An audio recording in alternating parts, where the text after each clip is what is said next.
All right, let's do a little bit of the YCS recap. So we'll start with the YCS recap, and then we're gonna do the Alestrals recap. Hey, White Odeon. Hey, White Odeon. Whoa!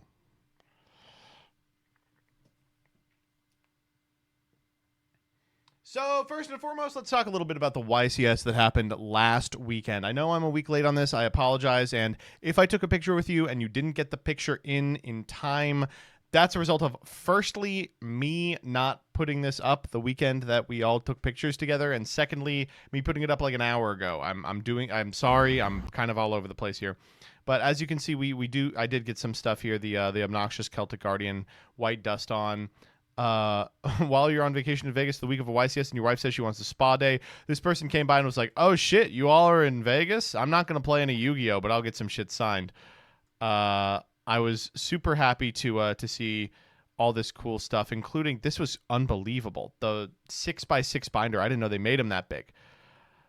Anyway, so let me tell you about exactly what's going on at that YCS. I know that people like to hear my little breakdowns of the event. This one's going to be a little bit different because I didn't play the main event. For the 3v3 YCS, what we do is, rather than, try and field a team of good players, since first teaming up in 2019, myself and Alex and Gage all have decided to team together.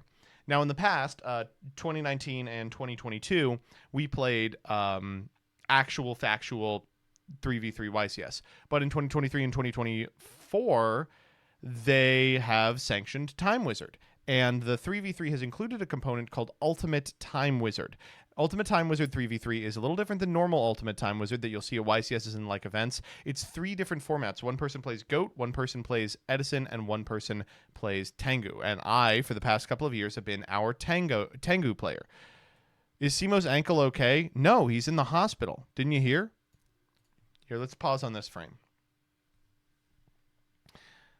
Anyway, so I decided this year I'm going to get really good at Tengu, which I think I did. Last year, I was also pretty good at Tengu. I want to thank Shinaslaw specifically last year for doing a lot of work and helping me get prepped. I brought TG Stun to the event, and I was a little miffed because we only played 2 rounds of the Ultimate Time Wizard event. By the time you go X2, you are probably out unless you lose your rounds super duper late. And we lost the first 2. The first one, I won my round, and then the other 2 lost. The second one, Alex had won, and then Gage and I were both in pretty good positions, and time was called. There was no timer. We just weren't cognizant of it. And we lost in time because they were using new time rules. And so it was very irritating. So this year I was like, I got to improve my macro play, and I also want to play a better deck. So I've put a video up on the Clips channel, that includes the deck that I am playing. It was Katesith Chaos. If you're unfamiliar with this deck, I'll just pull it up for you. I think that I still have it in my dueling book. Basically, the sole really modern innovation on Tengu format from a group of individuals who are looking at a historic format with a modern understanding of deck building and archetypes, aims to take use of the unlimited Chaos Sork, he's a 3 in this format, and the BLS, then a bunch of cards that work okay with it. Normal summon Tour Guide from the Underworld, special summon a copy of Fabled Kushano, go into a rank 3, Xyz were just released, detach the Kushano, you can send a Katesith to the graveyard to get the Kushano, and then pop with Katesith. Really good. It's light and a dark. And so I was very blessed to land on this list. I knew pretty early on it was what I wanted to play because I think it has a much higher mechanism for skill expression. While I like the TG deck and I think it's underrepresented relative to its power, I think it caps out pretty early insofar as, like, if you are better than your opponent, there's probably the same amount of chance that you will win your game than if you're worse than your opponent. So if you expect yourself to be better than most of your opponents, you want to play a deck that will permit you to take advantage of that fact. And for my understanding, this deck and Synchro Plant are the 2 big ones in terms of having the capacity to outskill an opponent. This list I came to after a lot of discussions, specifically with Noel, who is probably the best player in Tengu right now. I'm very blessed to have in the Discord and be able to fucking poke on this stuff. I think this list is really, really good. It felt fantastic. I don't think I would change any cards in it with the possible exception of Dad. But I talk about it in the profile. One of the scenarios is like this deck does kind of dirtle a little bit and needs a way to demand an immediate response. And Dad's a great one. Demands an immediate response, but also once it's outed, is like really great fodder for one of the Chaos guys, which is a similar blowout. It's a blowout that begets further blowouts, right? And a bunch of this deck is designed to be a card that translates into a light and a dark, right? The one of Neutron is for math reasons in terms of normal summons. It's a fantastic way to get light and a dark, either Birdman or Cycle Reader, which really helps in the Agent matchup and has applications in almost every matchup. Also, it's just a 3-tuner, which matters for a lot of reasons. I loved the Honest all weekend. 3 Spy 1 Descendant was fantastic. Loved the Prisons in the main and the Solemns out of the board. I totally buy the theory that like Solemn is so good into Synchro Plant, but kind of mid versus everything else. I'm so happy about it. And same with Valor. I didn't miss Valor at all. There was one time when an opponent summoned a Tour Guide, and I was like, I wish I had Valor, but it passed pretty quickly. What are you looking at Mind Control for this? So Mind Control is the best card in Tengu. If not the best card, probably like a top 3 card. With Xyz in the format, you can Mind Control whatever you want. Mind Controlling Tengu is really good. Like use a Spent Spy and a Mind Con of Tengu, get a Utopia, and then you don't have to worry about Tengu. The biggest change that I'm playing relative to other Kate Sith Chaos decks is a lack of duality. Weariest Bones has pointed this out. Pot of Duality, super popular in this format, super strong.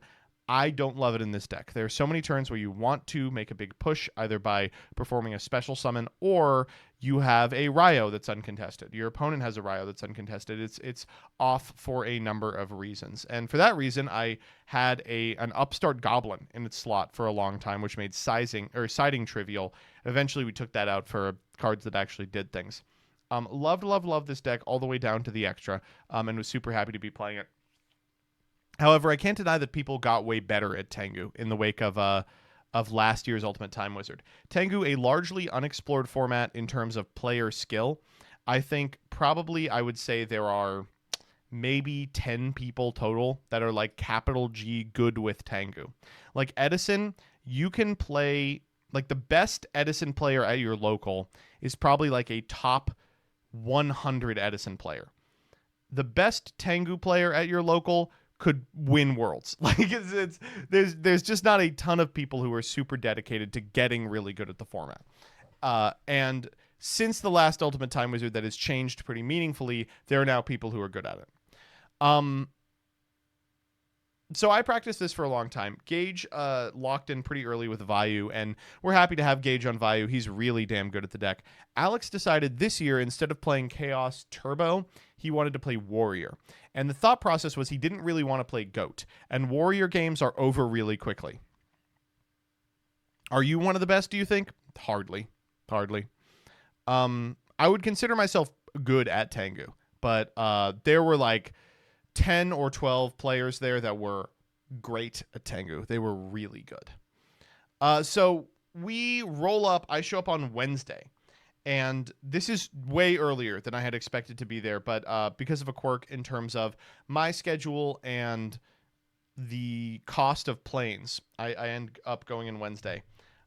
However, that quirk was completely negated by the fact that I missed my flight. So how did I make this mistake? Well, I had an early ass flight, and I had to wake up at 5 a.m. and get to Dulles by 7. So I was like, this is fine. I'll wake up at 5. I'll get out of here by like 5:15, 5:20. Then I'll drive to Dulles. I'll get there at like 6, maybe 6:30 at the absolute latest. And then I'll have tons of time to get through security and stuff. So I wake up at 5 and I go to my iPhone and I type in Dulles and it says, it's going to take you 2.5 hours to get to Dulles. And I go, huh? Something has happened. on the Beltway that has caused an hour and a half slowdown. So I still put the pedal to the metal. I'm like, I'm going to do my best to make this work. I get out of there as early as possible. I'm starving because I didn't eat any breakfast. I'm go. I get to the place. I am there at, I want to say, I'm like running, sprinting. I feel like I'm going to have to throw up. Everything that can go wrong does go wrong in terms of security. They're taking their fucking time looking through my bags and stuff like that. 8:44, I arrive at the gate for an 8:45 flight. And I go, thank the Lord I made it. Get me on the plane. And they go, we stopped boarding 15 minutes ago. And I went, okay. And they go, do you want us to rebook you? And I go, when will you rebook me for? And they go, how about 6 p.m.? I said, how about I try and do better? And I left. So I kind of like sat down. I took a little nap. I got breakfast. And then I started looking. There was a plane going out at 3:15, same airline. And I don't want to, I'll do the John Mulaney. I don't want to put any airplane on blast. I don't want to put any airline under the rug here. I will just make up a fake airline to blame this on. We'll call it United. So there's another United flight going out at 3:15. I hop on that. It's not super expensive, thankfully. And I get to Alex's at about lunchtime. So what you got to know is that Alex does not like spending a lot of time at the actual event space. He lives in Vegas, so he doesn't like spending a lot of time at the event space. He does like hanging out, and he does like taking us to lovely places to eat. We ate like kings the entire weekend we were with him. The first thing we ate when we touched down was this like beautiful like pesto, tomato, mozzarella chicken sandwich at this local Italian place like an hour before it closed. And we sat in there until it closed, just chilling, having a good time. It was really nice. Eat Out Vegas. I mean, I see why he was going to do Eat Out Vegas. He's really good at it.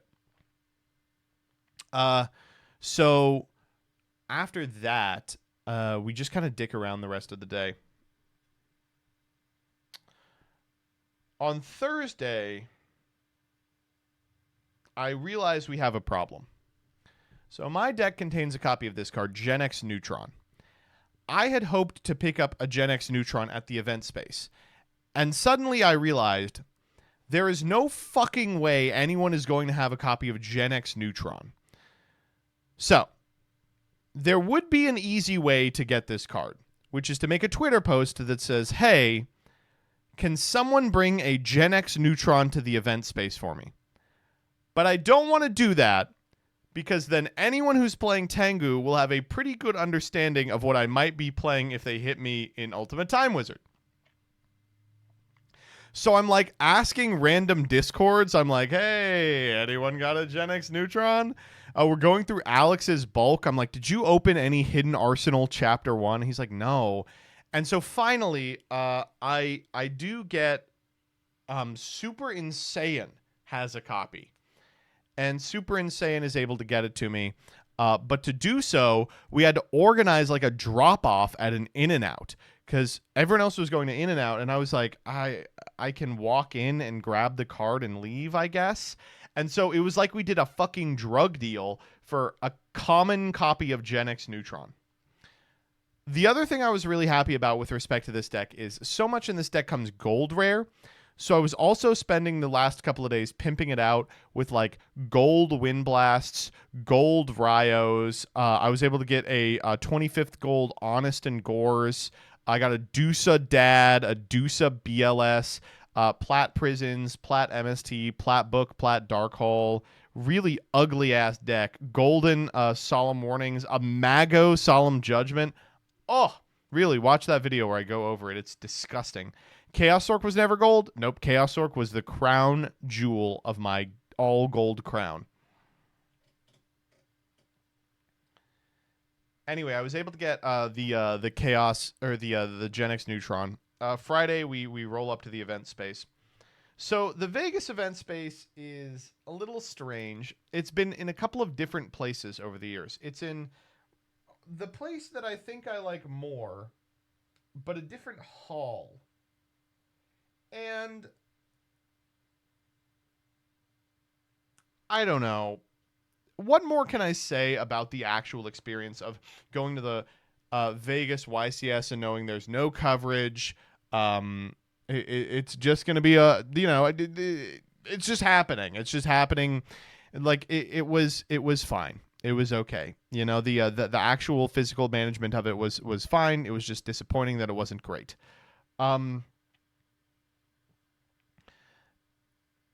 Unfortunately, something did happen to one of the people who manages other YCSs. The side deck was there, and if you saw their vendor table, you know that they were there with like 4 large tubs of cards in little slabs. And that was because only one of the trucks full of shit they needed to sell that weekend had made it. So they were just like, if you want to paw through the slabs, you can. It was really unfortunate.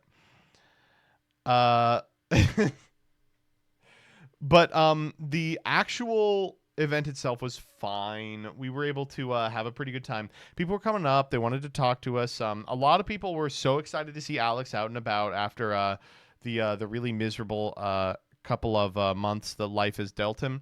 It was enjoyable.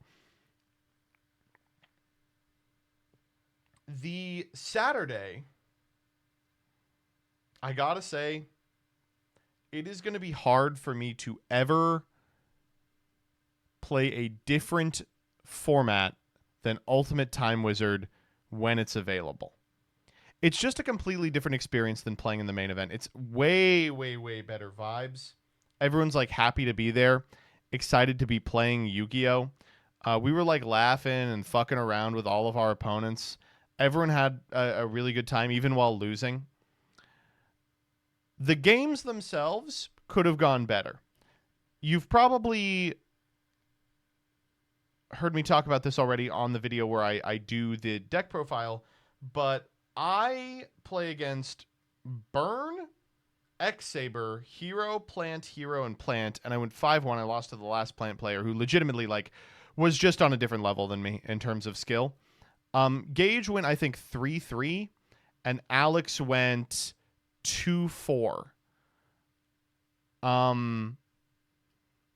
It turns out the GOAT games were not at all what we expected. So we had expected a lot of Chaos Turbo, which Hero has a decent matchup against. We were kind of scared of Chaos Control, which Hero has an ass matchup against. Or not Hero, Warrior has an ass matchup against. What we weren't expecting were 6 different GOAT decks. Like, Hero is Warrior is a powerful deck. But trying to account for a huge matchup spread is very difficult, especially in a format like GOAT. And people were just bringing their fucking homebrews. I got the impression that everyone who was playing GOAT had been forced at gunpoint to play GOAT. Like, someone on their team had been like, you have to play GOAT, sorry. Everyone who was playing Edison was having a great time. And everyone who was playing Tengu that I played against was enjoying it, though many of them were Edison players who drew the short straw. So Gage played against a bunch of interesting decks. Edison is such an awesome format. It's crazy to me that a format that historically was so unbelievably unsolved, from a modern perspective, has gone through like 5 different format evolutions and iterations, still can surprise me. The big thing for this weekend was, of course, Forgs. Forgs, Gigaplant, and Vayu were expected to be kind of the pillars of the format, with like Frog Monarch being around as well. And we played against a lot of Forgs. Forgs is a scary ass deck. It is a really horrifying deck to be on the receiving end of. And Gage did his best. He was playing out of his mind for the first couple of rounds, and then the wheels kind of fell off. And when he takes a loss, he kind of gets in his head, and it went downhill from there. Interesting stuff that happened to us was our first round was up against 3 individuals who were all playing Stallburn. Stallburn, it was like Alex's opponent was playing like Wave Motion Cannon and Messenger of Peace and Goat, and Alex has a 0% win rate against that. Gage's opponent was playing like Stun Burn with like Ryos, and he waxed her.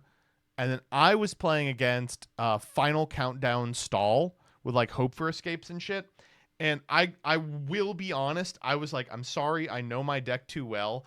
I am going to figure you out. And I was like boarding into the warnings for Battle Fader, the Decrees, of course, the MSTs, the Forbidden Lances, the Maxis, because we have all this dead stuff in here and they at least draw a card. I was like boarding into Crow target 0 Gardena in response to a call and shit. I was really killing it. And so we end up winning 2-1. Our next match, we're sitting down to play against someone. Gage's opponent wins the die roll in Edison and says, you can go first.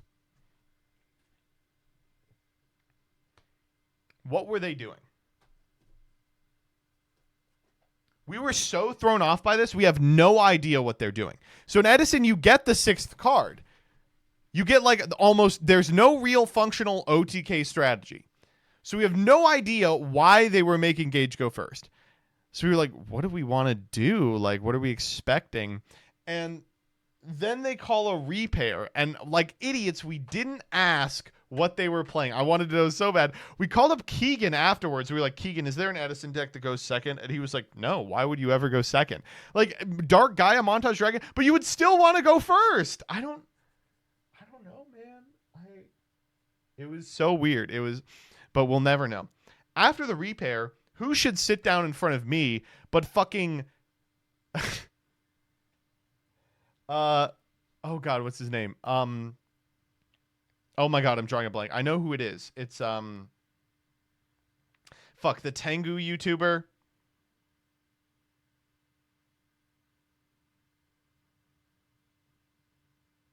TCG Rewind. Oh my god. Okay, TCG Rewind. Holy shit. I promise I know this person's name.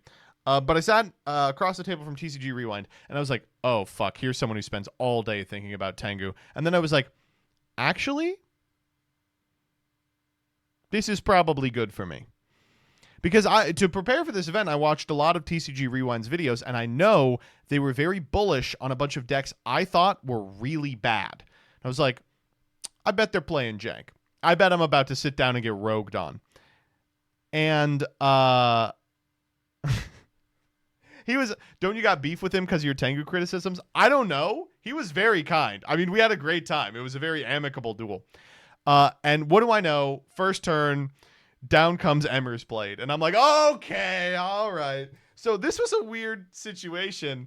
I was like, okay, you're playing X-Saber. I have to ask you. I'm sure that you have asked them already. How does Dark Soul work in this format? And he goes, so it does trigger, or it will happen multiple times. If it would trigger multiple times, it will not start a chain. And I go, I believe you. Obviously, you wouldn't have brought this deck if that's the case. Let's call a judge. He's like, great. So we call a judge, and I'm like, can you just tell me what's going on with Dark Soul?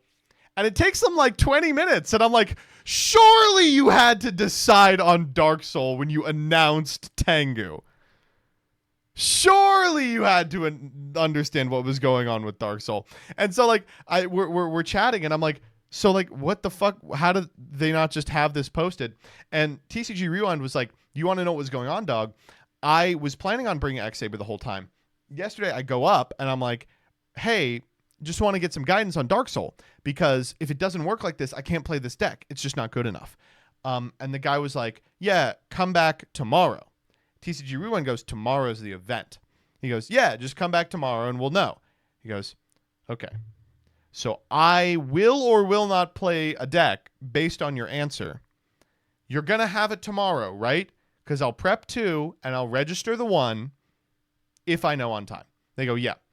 So comes back at 9 a.m. Decks are due at 10. He goes, hey, what's up with Dark Soul? He goes, come back in an hour. We'll tell you. He goes, no. He's like, so obviously I can't do that. And so we're like laughing about this. And I'm like, how, like in a perfect world, wouldn't they just be like, here are some historic fuck-ups that we will be abiding for the purposes of this tournament? Wouldn't they disseminate that beforehand? But instead, I have to call a judge. I meant all of his opponents had to call a judge to be like, does Dark Soul work the way we all know Dark Soul works, but like can't elucidate? And so finally, fucking the judge comes back and he's like, yes, Dark Soul works this way. I'm like, thank you. Please give us a time extension. So we start playing the game out, and I know he is bullish on this deck. I'm not particularly impressed by this deck. I am probably the deck that gives this X-Saber deck the most time to get off to the races. Like, my deck durdles. It sits for a long time, and still I don't ever feel really threatened by it. Finally, we get to a position where he can make Gotems, and he goes Gotems. Gotems, discard a card from your hand. I've got a 4-card hand. I go, okay. Rolls a die, discards a card. It's fucking Kate Sith. And I go, let me just check the wording on Gotems. Discard? Okay. I will target Gotems. And he goes, yeah. That was the end of that game. And then game 2, he gets to Gotems, and I go, okay, Maxi. And he's like, well, I can't hand loop through Maxi. And then I clean the board up and I OTK. And I was just like, I'm sorry, man. Like, the Maxi you have to be like expecting, especially post board. But like the Katsith game 1, I'm like, I'm so sorry. He's like, it happens. He was really cool about it. So then after that, I play against Hero, and we got into another fucking judge shit fit. So here's the situation, and chat, I need you to sound off on this. Tell me how this works. My opponent has an Elemental Hero Stratos, attacks into a Gravekeeper's Spy, right? I go Spy effect. My opponent goes Solemn Warning. Do they take the 200 damage from the Stratos attack? So now the answer is yes. Now the answer is 100% yes. But then we're not actually sure. Because my opponent goes, I do know this one. Damage calc and Spy's effect are these 2 substeps of the damage step. It was muddled back then. Do you mind if we call a judge? And I'm like, yeah. He's like, I know it's 200 damage, but I'm like, no. It's Hero versus Chaos. Like, it could come up. It's important that we get this right. And so we call a judge. The judge says you take the 200. My opponent asks why. The judge goes, let me get you a better answer. Gets a larger judge. So the judge goes, okay, so basically you attack in, and that's when you take the damage, and then you Solemn Warning. And both of us are like, sorry, we kind of need like a better explanation than that. Because like what we're concerned about is a change in when the substeps of the damage step that perform damage calculation changed past 2011. They're like, give me a bigger judge. And so we get the biggest judge in the room who basically goes, hey, we're upholding that previous ruling. And we're like, can we get an explanation as to why? Because we're going to have to call you again otherwise. And they're like, unfortunately, I really can't, because the rulings relative to, like, because here's why. They don't have 2011 damage step substep rulings on hand. Like, I understand that we're being like a real fucking bunch of jerks here, and we're like asking for this information, but they haven't been given a binder that says, in 2011, here's how the damage step worked, and here's how the substeps are differentiated from how they are now. Like, they haven't been given that information. So they are being asked to pull from a wealth of their own experience and conversations they had for rulings that no longer apply. So I don't want to come down too hard on the judging staff, because I think the judging staff did what they could, which was answer to the best of their ability. It is just frustrating to me that there have been such documented changes in Yu-Gi-Oh! Since 2011, and those are not being disseminated to the players before the event or to the judging staff before the event. Scarlett says, when I judged Time Wizard events at the UK Nats, they asked me if I knew Edison rulings. There was nothing provided. That is the most insane. Hey, we want you to do Time Wizard. Do you know how Edison works? I guess. Good. You're hired. Go. They don't have like a packet that explains how ignition effect priority works? I don't know. I feel like, I don't know. Literally nothing. I don't know, man. Again, I really want to reiterate, I'm not coming down hard on the judges. I'm coming down hard on Konami for not disseminating these things. The people I was talking with in preparing this deck had double digits of questions about specific rulings from the Tengu era they needed resolved before they were willing to register certain cards in their decks. And like, we just didn't get them. One of the upsides to playing the deck I was playing is it did not have a lot of those questions that needed to be answered. Like, which is why I was more comfortable registering it.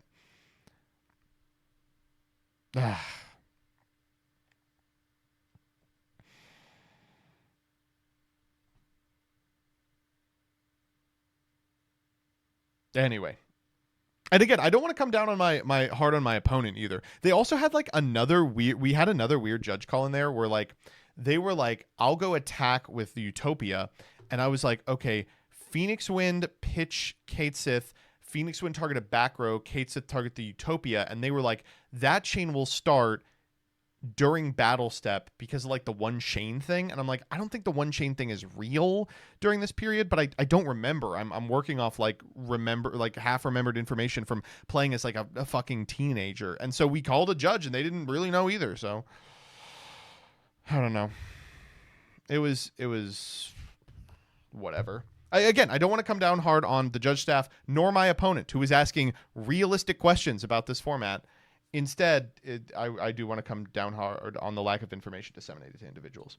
After that was Plant. That match was unremarkable. After that was Hero. That match was unremarkable. I think that matchup is crazy good for me.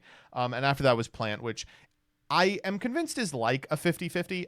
My opponent they both outplayed and outdrew me. They were really, really locked in as to what you should be doing with Plant. They like knew the matchup really well. I don't know.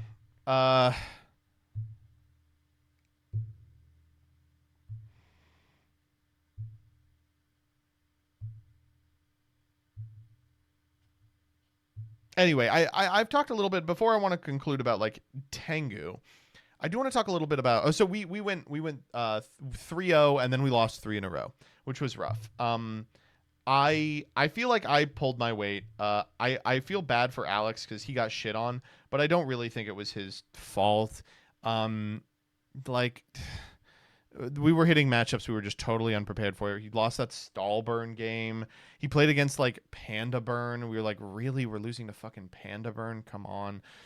There was a match where he put his opponent on a 50-50 and he just missed it. There was a match where. There were so many like little tiny things that swung the game because GOAT format has the capacity to be so swingy thanks to the Trinity. Gage, it was just a mental thing. Like he just had to bounce back, and that'll come with more consistent tournament experience, I think. But I was really proud of him. He did really well. By the time he was 3-0 in the first 3 matches, he had not lost a game. It was crazy. But as a closer for Tengu, I do like fucking around in Tengu format. I don't want to give the impression that I hate this format. I don't. I think it is good. I have a hard time preferring it over Edison. I think it is not as fun as Edison. I think, importantly, it's less fluid than Edison. Like, the reason I'm playing this deck is because it's a modern development, and I like when new decks kind of rear their ugly head. But, I can't look at Gage playing against like Forgs, a deck that was invented like this year, or like Gigaplant, a deck that was invented this year, or like these strategies that like month to month come and go, Glads and Frognark and Vayu and shit like that, and not feel like I want to be part of a format with a little more motion. You know what I'm saying? I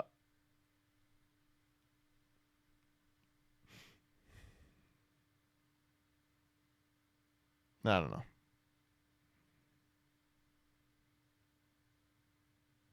Wrong Royal Tribute for 5. Yeah, 2 big innovations in Tengu format. This and the Gravekeeper deck. Didn't have to play against the Gravekeeper deck, by the way. Thank goodness for that. That's a ass tier matchup. I heard it was a good matchup because they can pitch the Fabled Kate Sith, but it's not. Turns out they're fine to do that. They're like, oh, okay, I guess I lose Commandant. What is Forgs? I think the best way to describe it is like Desfrog OTK. I typed Forgs and it auto-corrected it.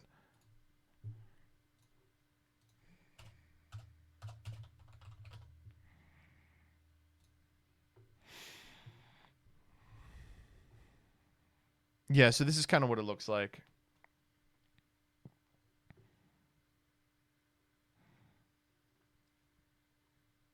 And like you have so many options out of the board. It's just like it's like Fish OTK, but they took out all the bad cards. But importantly, you can board into Frognark and stuff. I actually don't like this list, but you know.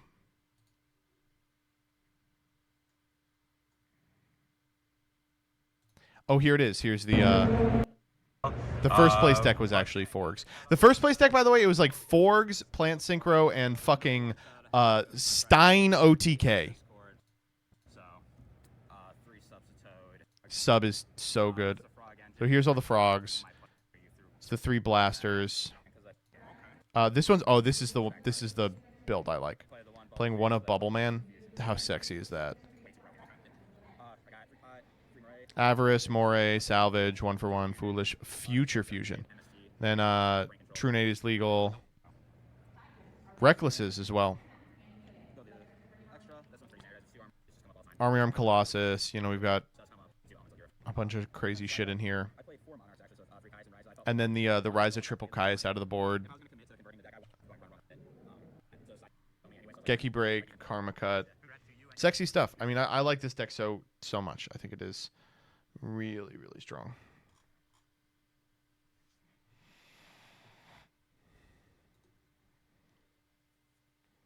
So let's talk about the post-event real quick. So after we scrub out, the next day, I'm like, I want to gamble. So like 11:30 on a Sunday, we go to a casino, and we both take out like maybe $100, and we're like, let's play a little blackjack. So previous times when we've gone gambling, Kevin's been with us. And Kevin used to deal blackjack. So he knows how to play, and he always has a good repertoire with the person dealing. They always have a fun little, like, they riff. Without his buff, we were totally boned. I didn't really know what I was doing.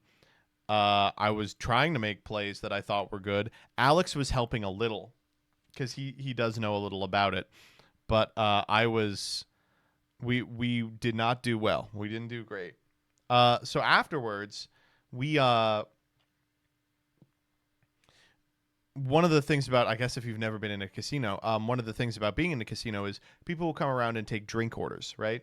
And so, you know, they give you free drinks to keep you there gambling. Me, I was drinking like coffee. And Gage is like, I'm trying to get fucked up here. So we lose all our money. And we're like, well, let's go. And Gage is like, well, I would like to get one more drink. I'm going to get one more drink, please. And so we're like, how are you going to do that? You're just going to go buy one? He goes, I think I'm going to gamble, hoping that someone comes by. So he takes out another hundo and decides he's going to do slots. And he's like taking the minimum gamble on every slot. And he took out $100 to do this. And he's just like doing this the whole time. And finally, like, someone walks by. He's like, excuse me, can I get a... And she's like, someone will be by. And he goes, okay. So he does this for like 15 minutes. And then he's like, man, we're not getting a drink. What's going on? And we're like, well, let's just go. We can go buy a drink. You don't need to spend $100 on a drink. Just buy a drink. He goes, fine. So he still has like $40 on this machine. And he goes, you know what? Here's what I'm going to do. I'm going to do $10 spins, which are the max spins. We're just going to do 4 and then we'll leave. So he does 4. And if you've never seen the slot machines, they are designed to give you like iPad baby syndrome. Like they're designed to turn you into like a totally brain zapped boomer when it comes to like big things happening. So the 10 spins are really bad about this. You press it and it's like beep, beep, beep, fireworks are going off.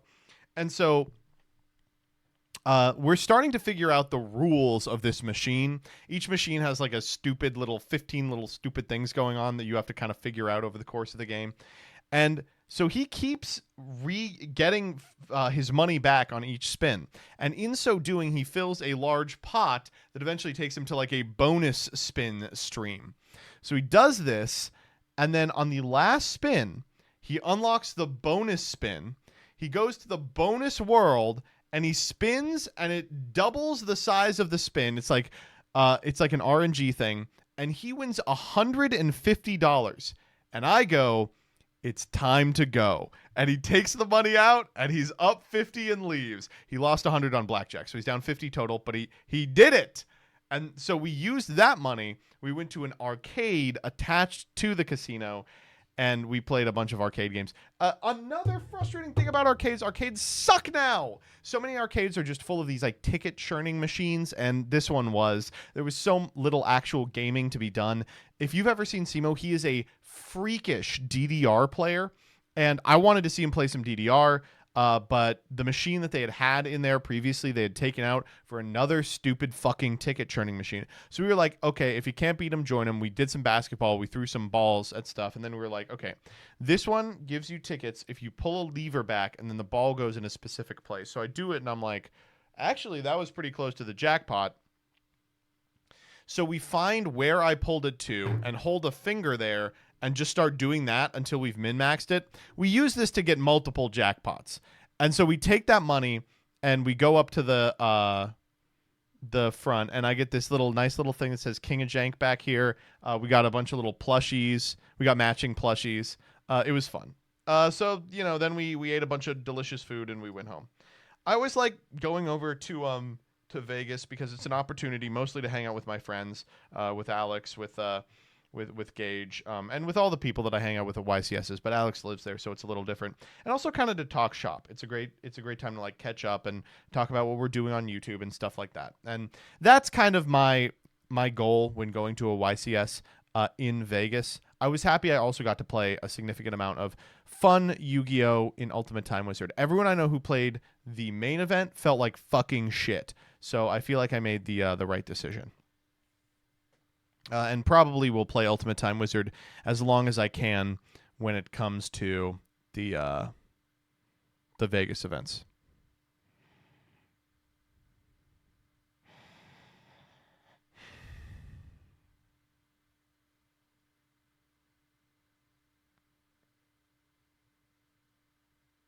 Why was the main event shit? Just like frustrating swingy games. First weekend of May's release, so everyone was trying to get tachyons. They were being mega upsold. Jesse Cotton's team won and then uploaded a video where they did a combo that didn't work.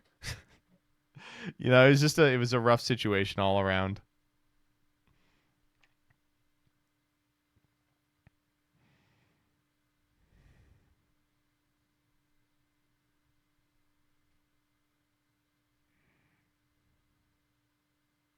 What didn't work? Okay, so they played a combo that puts Galaxy on the field for protection. And in the profile, they're like, and this protects X, but it protects something if it's been Xyz summoned. So it didn't. And then the important part was that they were like, and here's where you special Sword Ryziel. But at that point in the combo, they didn't have the necessary conditions to special summon Sword Ryziel. People like kind of forget, because once you get going with Ryziels, you're like, and you can special them all from the hand because they feel that way. But Sword and Node do have pretty specific requirements to special from hand, and sometimes based on how you've played the turn, they're not on the whole time. So he clarified in a comment. He was like, I personally, I don't know if I even ever did this. We were getting interrupted the whole time, so it's not like we ever got to do big ass, wombo combo anyway. Me personally, if I was him, I would have just taken the video down. I would not have left up a misunderstanding of that magnitude.